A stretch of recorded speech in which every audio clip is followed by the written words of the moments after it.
अल्लाह आपकी मदद करेगा, ज़बरदस्त मदद।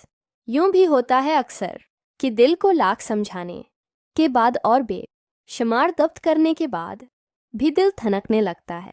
यूं महसूस होता है कि जैसे अब कोई रास्ता बाकी नहीं रहा, जैसे सब खत्म हो गया है, जैसे अब कुछ भी बदल नहीं सकता। शायद ये तकलीफ़ की आखिरी हद होती है जहाँ मौजिज़ों की शिद्दत से तलब होती है। तब दिल मसलहतों को जानने पर आमादा भी होता है और उन्हें तस्लीम करने से घबराता भी है, और इस घबराहट में खोकर हम भूल जाते हैं कि वो एक ज़ात जो हमें यहाँ तक लाई है उसने आगे की भी मंसूबाबंदी कर रखी है। और जहाँ सब्र साथ छोड़ देता है वहाँ अल्लाह कुन से नवाज देता है। अल्लाह माजी देखकर नहीं, नियत देखकर अता करता है।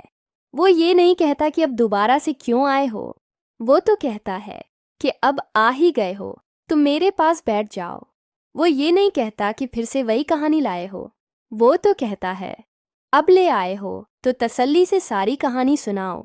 वो ये नहीं कहता कि मेरी तो सुनते नहीं हो तो मैं क्यों तुम्हारी सुनो। वो ये नहीं कहता अपनी गरज के लिए मेरा नाम क्यों ले रहे हो, वो तो कहता है पिकार ही रहे हो तो मेरा नाम दोहराते जाओ, इतना दोहराओ कि मेरी मोहब्बत के पास ना कहने की गुंजाइश बाकी न रहे। बस फिर वो मान जाता है। फिर वक्त क्या, हालात क्या, मौसम क्या, दुनिया क्या, नसीब क्या, सारा जहां बदलता है।